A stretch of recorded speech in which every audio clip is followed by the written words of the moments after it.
Herzlich willkommen zu einer neuen Folge Viva la Movielusion. Heute reden wir über einen sehr, sehr ernsten Film und mit dabei, wenn wir schon über einen ernsten Film reden, der Kani. Hallo Kani. Servus, ich bin jetzt ganz überrascht, dass er vor mir losgegangen ist. Du einfach das Wort ergreifst und ja, du hast mich so ein bisschen überrumpelt. Tja. Ich muss mich jetzt erst sammeln, ein bisschen sammeln, weil das fand ich jetzt nicht schön. Tja, was soll ich sagen? Der frühe Vogel fängt den Wurm, oder? Der frühe Vogel fängt den Wurm. Außerdem kann man nicht immer davon ausgehen, dass alles so bleibt, wie es ist. Du hast die vorige Folge schon. Wir nehmen gerade die zweite auf und du hast die erste auch schon einfach nur mal, du Mistsau. Tja, vielleicht bin ich halt der coole Moderator. Oder ja, was? Also, wer mich nicht kennt, wer die Folge davor noch nicht angehört hat, bitte noch anhören. Ich bin der Corby und der Kani ist dabei, um mit mir über den Film Don't Look Up zu reden. Er ist momentan oder seit Weihnachten auf Netflix und dort, glaube ich, fleißig in den Top 10s immer wieder. Und glänzt mit einem Cast, der sich gewaschen hat, der ziemlich namenhaft ist, Regie geführt von Adam McKay, einem Künstler, sage ich jetzt mal, der ein paar Filme gemacht hat, die grandios sind. Ihr redet von The Big Short, ihr redet von Stiefbrüder und ihr redet von einem meiner Lieblingsfilme, die etwas anderen Cops. Was ist mit Ricky Bobby, König der Rennfahrer, den darf ich nicht vergessen. Ganz stark. Ja, aber nichts geht über die etwas anderen Cops. Also, den muss ich wieder mal schauen, den habe ich schon ewig nicht mehr gesehen, aber er hat ja auch noch Anchorman gemacht, auch ein riesengroßes Komödien-Ding. Voll geil, also er hat wirklich richtig geile Bretter gemacht. Und jetzt eben Don't Look Up, Kani. Ich weiß, es ist fies und die Handlung ist sehr komplex, aber vielleicht schaffen wir es ja zu zweit ein bisschen. Deswegen da ich sagen, wir spulen jetzt einfach die Bälle zu. Ich würde sagen, du fängst an. Um was geht's denn in Don't Look Up? Eigentlich ist Don't Look Up eine ganz große wie nennt man es, Allegorie auf die aktuelle Situation auf der Welt. Ob das jetzt ein Klimawandel ist oder ob das jetzt mit Corona ist. Es geht darum, dass... Was ist es, eine Allergie? Nein, das ist keine Allergie, genau. Der Film ist eine richtige Allergie. Ich habe Augentropfen, Nasenspray und Cetirizin braucht, dass ich ihn anschauen kann. Und also es wird vom Leonardo DiCaprio und der Jennifer Lawrence, die übrigens einen Frisuren-Totalausfall hat, wie der Courtney Cox in Scream 3, aber das soll ja ein anderes Thema sein, die entdecken einen Asteroiden und dann heißt es, wow, cool, Asteroid, geil, haben wir was Neues gefunden und auf einmal heißt halt einmal, der Asteroid, der donnert ja in einem halben Jahr sauber auf die Erde drauf und der ist größer als der damals die Dinos ausgelöscht hat. Das heißt, dass wir wahrscheinlich das nicht überleben werden. Sie melden das dann, weil man kann ja noch was machen, man hat ein halbes Jahr Zeit, wir haben ja die Technik und so. Aber, Corby? Tja, aber man hört ihnen nicht zu. Also sowohl die Präsidentin der USA hat was Besseres zu tun, weil schließlich ist sie kurz vorm Wahlkampf oder sie ist im Wahlkampf und Wissenschaftler, gell, die erzählen viel, wenn der Tag lang ist. Und das ist schon ganz cool, gleich am Anfang. Sie sind im Weißen Haus und warten da, glaube ich, über einen Tag. Ohne dass halt einfach ernst genommen werden nur sauber vom Militärseppen verarscht, der ihnen was zum Essen anbietet, das sauber abkassiert und dann später, nachdem er weg ist, merken sie dann, hey, das wäre kostenlos gewesen. Das ist richtig mieser Penner. Ja, und nicht nur die Präsidentin glaubt er halt da nicht, oder sagen wir mal, nimmt es halt da nicht so ganz ernst bei, okay, ein Asteroid oder ein Komet hat man ja schon öfter mal gehört und ja, genau, klar, wird die Welt zerstören. Genau, würde es so kosten, wenn wir jede Warnung, dass die Welt untergeht, so ernst nehmen würden. Und dann denken sie sich, naja, es gibt ja nur ein bisschen eine andere Macht neben der politischen Macht, und zwar die Macht der Medien. Und Kani, was passiert denn da? Ja, eigentlich die gleiche Scheiße. Jennifer Lawrence, ihr Ausbruch, Nervenzusammenbruch, nehmen wir es mal, wird einfach nur in ein Meme umgewandelt. Prinzipiell interessiert es keine Sau, was sie zum Verzeihen haben, und sie stoßen wieder auf taube Ohren. Die ersten sagen dann, dass sowieso ist der Schmarrn ist und wer ihnen überhaupt glauben soll, das ist doch sowieso alles gelungen. erinnert irgendwie an das, wenn jetzt halt Wissenschaftler was sagen. Ja. Und es ist dann wieder, also sie haben dann gemeint, jetzt haben sie es geschafft und haben die Leute wachgerüttelt, aber na, sie sind immer noch bei Null. Wie macht man denn dann noch weiter? Naja, sie holen sich dann noch prominente Hilfe und sie gehen halt dann immer und immer weiter, um zumindest ihr Story vorzubringen. Aber ja, du sagst eigentlich richtig, sie sind trotzdem immer und immer wieder bei Null. So lang, bis bei der Präsidentin ein Skandal entdeckt wird oder aufgedeckt wird. Sie hat aus Versehen ihr Geschlechtsteil an irgendeinen Typen geschickt, keine Ahnung. Und so, jetzt ist der Wahlkampf gefährdet, aber man könnte diesen Wahlkampf ja vielleicht nochmal drehen, wenn man so eine richtig krasse Katastrophe verhindern könnte. Tja, und da kommt der Komet dann doch ganz gelegen. Ja, weil da schickt man natürlich einen Ron Perlman dann ins Weltall. Yeah. Genau, der soll da jetzt halt hinfliegen und das regeln, weil es braucht ja immer einen Helden, sagt ja dann auch die Präsidentin, die zufällig in meinen Augen eine weibliche Version vom Trump ist. Aber auf einmal dreht den sein Raumschiff wieder um und er fliegt doch nicht auf. Aber wieso? Die Frage stelle ich dir gerade, Corby, das sagt uns keiner da. Ja, ich kann es gerade nicht beantworten. Ich weiß gar nicht, weil warum. Nämlich dann der Elon Musk Verschnitt Sepp daherkommt und einer verzeiht, hey, holt's einmal, in dem Asteroiden sind so viele Rohstoffe, die wir für die ganze Handy-Zeigproduktion brauchen, das sind ja dann insgesamt, was weiß ich, 38 Billionen Dollar wert. Man kann ja vielleicht doch irgendwie so kontrolliert einschlagen lassen, dass man dann das ganze Zeug abbauen kann und dann fette Kohle verdient. Aber ich hätte jetzt nicht gesagt Elon Musk, ich hätte jetzt vielleicht gesagt eine Mischung aus einem Steve Jobs und Elon Musk. Also ja, auf alle Fälle also aus so einem x Milliarden schweren Hightech-Unternehmen der Chef, totaler Freak. Und ja, dann lassen wir den Asteroiden doch auf die Erde zu rauschen, weil da kann man ja Kohle verdienen. Nur, ja, es wird ja dann gesagt, was bringt euch die Kohle, wenn es am Ende keinen mehr gibt, aber...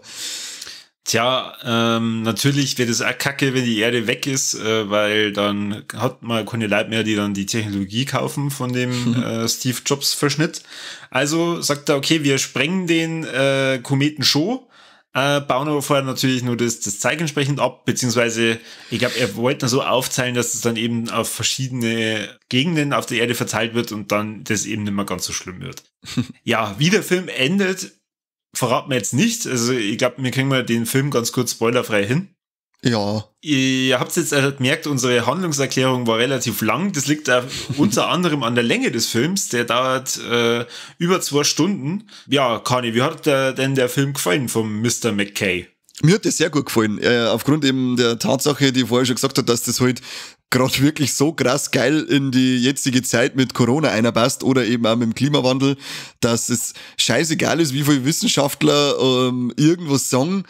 Dann kommt der 0815 Sepp daher, der mit mir und Not durch die Hauptschule gekommen ist und sagt, na, das stimmt überhaupt nicht, ich habe ein Video gesehen auf YouTube, da hat er einen weißen Kittel gehabt. Das kann also gar nicht stimmen, was alle anderen auf der Welt, die, was weiß ich, wie viel studiert haben, sagen. Das ist einfach genau so ist es. Und dann eben auch, wenn es dann den Asteroiden schon sehen, und das heißt dann, look up, ist ja dann eher ein Slogan dafür, dass aufschauen soll, man sagt noch schon. Und dann kommt eben die geile Präsidenten-Trump-Tante daher und verzeiht mit ihrer Kampagne Don't Look Up, dass sie aufschauen sollen. Und alle Leute, die dann so geil eingespielt werden, die Trump-Tante da supporten, die schauen nicht wirklich aus wie alle Südstaaten-Vögel, die du jemals gesehen hast, die interviewt worden sind und die pro Trump waren. Genau so schauen sie aus.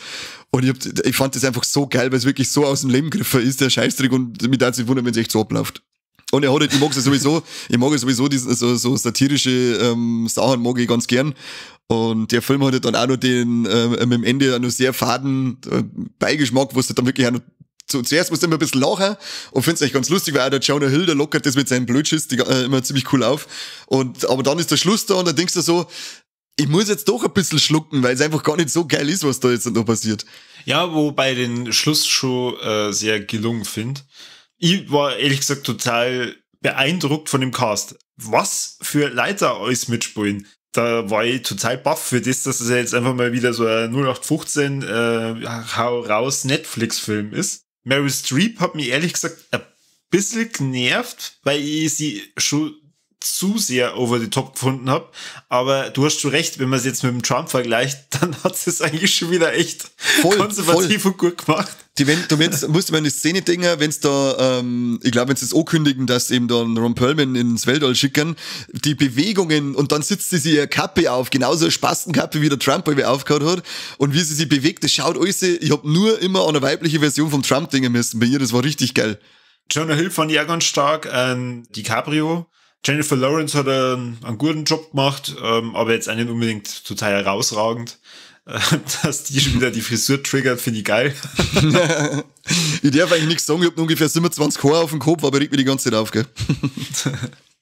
Aber sind da, DiCaprio ist sowieso über jeden Zweifel erhaben, der ist für mich auf einer Stufe mit dem Christian Bale, ich glaube, der kann gar nicht mehr schlecht schauspielern. Selbst wenn man das versucht. Ja, genau, spiel schlecht, ich kann nicht! Schlechter! Verdammten Scheiße! Einer meiner neuen Lieblingsschauspieler ist dabei, der Timothy Chalamet. Ich glaube, wie schreibt man das? Chalamet, keine Ahnung. Ich glaube, Chalmet oder so. Ist das ein französischer Name, kann das sein? Der Mike hat auch schon mal Chalmet oder so gesagt. Ich glaube auch, dass er Chalmet heißt, irgendwie so. Jedenfalls der Paul von Dune, der ist dabei. Und genau, der Dune-Sepp. Und der darf sich der Mr. Lawrence ein bisschen annähern. Mhm. Das ist eine geile Kappe, die er die ganze Zeit aufhat. Ja. Die haben nicht gleich erkannt. Ich hab die ganze Zeit gedacht, ist er das echt? Haben die den auch noch da mit drin? Alter, das gibt's ja nicht. Vor allem eigentlich nur in so einer kleinen Nebenrolle. Da war ja, ich hab nämlich auch dann gesehen, der kommt mir so bekannt vor, das ist doch nicht der Dune-Sepp, oder? Und dann habe ich geschaut, da war es doch der Dune-Sepp. Ja. Ich mag den auch, also vor allem durch seine Rolle da in Dune, fand ihn wirklich Oberwelt und war jetzt da auch gleich so, dass ich sage, taugt mir, wenn ich den sehe, taugt mir. Ja, ich habe mir jetzt vor kurzem auch nur in The French Dispatch gesehen, da von den top. Und ja, ich muss jetzt sagen, ich fand es zwar cool, dass er mitgespielt hat, aber es ist jetzt nicht unbedingt die tragende Rolle in dem Film, oder was heißt die tragende Rolle? Ich glaube, um das geht's ja gar nicht. Nein, also das ist eine Nebenrolle. Nein, ich meine insgesamt, du hast schon recht, DiCaprio kann einfach nicht schlecht spielen, aber alles, was halt da drin passiert, muss jetzt nicht getragen werden von einem Top-Schauspiel, sondern es geht tatsächlich ein bisschen mehr um diese Botschaft und ob es jetzt wirklich an Corona angelehnt ist, ob es vielleicht dann mehr an den Klimawandel angelehnt ist. Nein, es ist ursprünglich, was ich gelesen habe, war das ursprünglich wirklich so an den Klimawandel angelehnt, aber während die Dreharbeiten ist ihm das alles mit Corona gekommen und der DiCaprio hat dann gesagt, dass eigentlich ganz lustig ist, dass das, was sie gerade dran jetzt mit Corona an, zusätzlich noch so passiert. Ja. Hättest du im Kino angeschaut? Ja, hätte ich schon im Kino geschaut. Ah, ohne Trailer? Also ich habe den Film jetzt, bevor er auf Netflix kam, ist überhaupt nicht am Schirm gehabt. Also ich habe ihn zwar auf dem Schirm gehabt, aber ich habe keinen Trailer oder sonst irgendwas gesehen. Ich habe das eben dann nur gesehen, also, den hätte ich allein wegen am Cast, hätte ich mir den angeschaut im Kino, wenn ich die Möglichkeit gehabt hätte. Und ich hätte es auch nicht bereut, weil mir der, wie gesagt, sehr gut gefallen hat. Und ich finde, das ist echt, ich finde es halt einfach geil, weil es wirklich so eine geile Satire an dieses aktuelle Zeitgeschehen ist und deutlicher kannst du es eigentlich gar nicht sagen, wie sie es da jetzt gerade gesagt haben, wie dumm das leider eigentlich sind. Vom Humorlevel her habe ich die ganze Zeit so ein bisschen an Iron Sky gedacht. Nur mit teuren Schauspielern und mehr Budget. Hast du geschaut bis nach dem Abspann? Ja. Ja, okay, also Post-Credit-Scene hast du gesehen. Ja. Also kurze Info für alle, die sich anschauen, es gibt eine Post-Credit-Scene. Gut, man merkt es ja normal sowieso, wenn Netflix einen Abspann nicht wegschaltet und Vorschläge bringt, dann kommt noch was. Aber für die Leute, die nicht warten wollen, es kommt was nach dem Abspann, schaut es, lasst es wieder laufen, wenn es da echt zu lang dauert. Sind das nicht sogar 2 Szenen? Ja, mehr oder weniger, genau. Es gibt eigentlich auch so kleine Mid-Credit-Scene, und dann noch die Post-Credit-Scene. Die Mid-Credit finde ich geil, wenn sie dann raussteht, was das eigentlich geheißen hat, was sie da gesagt haben. Das ist sehr, sehr lustig. Ja, und der Jonah Hill einfach ein cooler Charakter. Voll.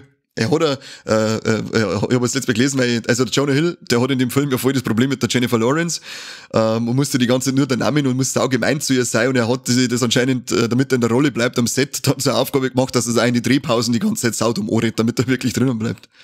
Das war sicher eine tolle Atmosphäre dann. Ja gut, ich glaube, Jennifer Lawrence hat einen gewissen Pegel für Humor und dass sie das dann auch entsprechend versteht. Ich denke auch. Und wenn du die ganze Zeit beschimpft wirst, dann ist ja nichts anderes, als das mit mir zusammenarbeiten. Hey Kim, für die war das doch der größte Traum, wenn der Jonah Hill einen ganzen Tag dich beleidigen hat.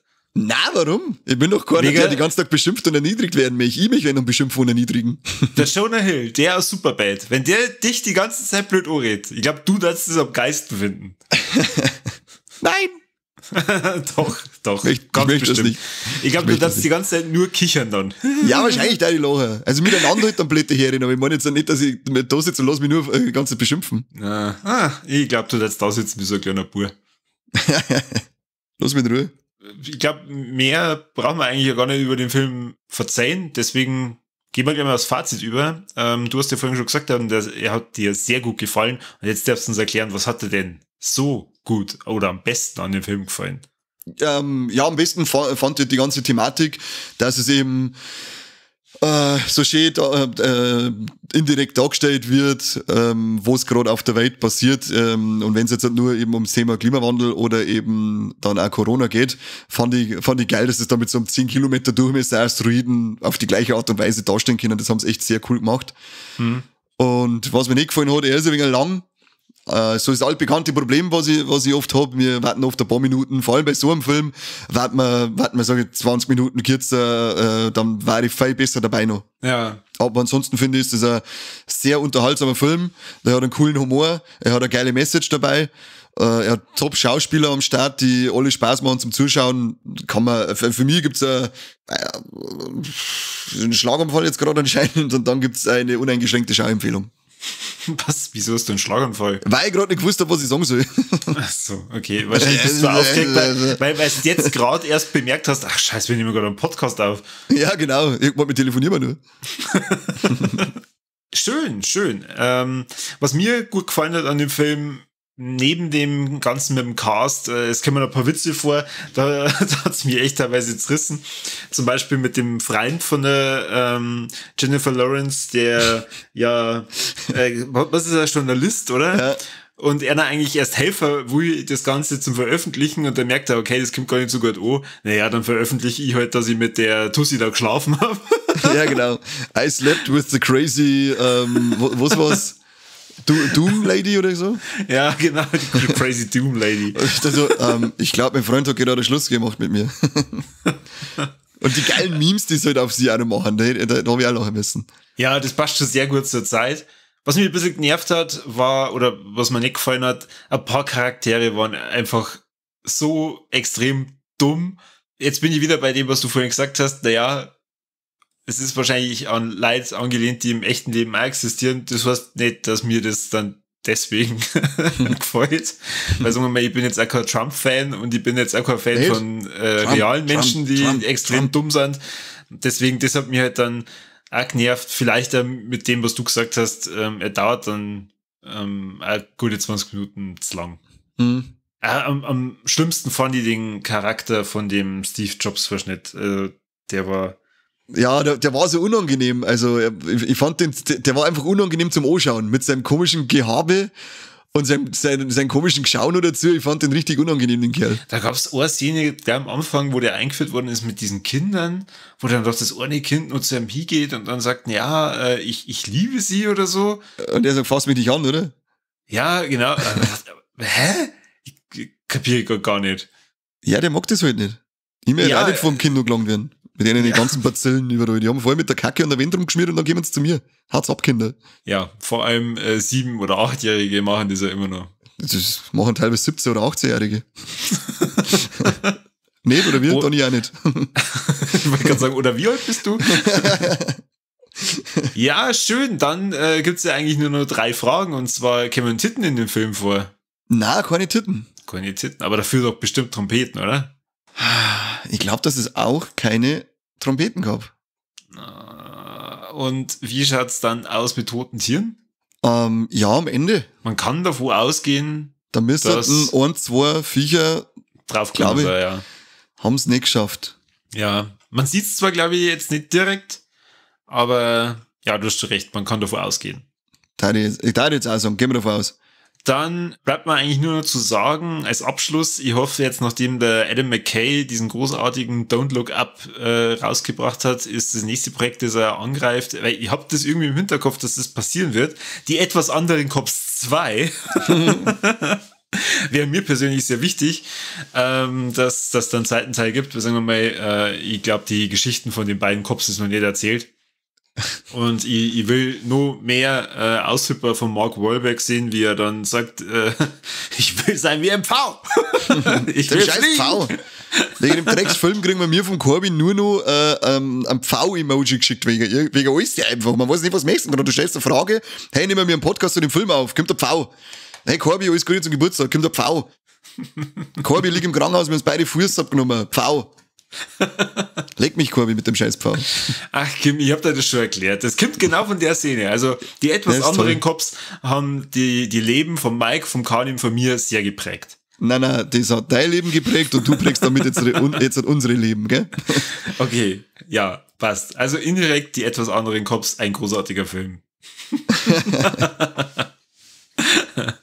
Gut, Kani, was darf von unserer Hörer denn jetzt alles tun? Sie dürfen auf alle Fälle verleugnen, dass es Viva la Movilusion gibt. Sie dürfen Verschwörungstheorien aufstellen, dass wir nur vor der Elite gehört werden, dass auf dem Bilderberg-Treffen unsere Zuschauerzahlen künstlich in die Höhe getrieben werden, dass wir Mainstream-Medien gesteuert sind, dass, keine Ahnung, dass man sich gegen uns nicht impfen lassen kann, das geht auch nicht. Meistens werden die Leute, die gegen uns geimpft sind, noch mehr krank. Es gibt eigentlich gar keine Kani, Mike und Corby, sondern das ist eine Person. Das ist eine Person und auch nur eine Frau. Genau, der kann sehr gut Stimmen verstellen, diese Person. Ja. Es soll jetzt einmal Spaziergänge machen gegen Viva la Movilusion, weil es das einfach nicht sein kann. Die Regierungsmaßnahmen sind einfach nicht ausreichend gegen uns. Oder sind es zwei, ich weiß es auch nicht. Ja.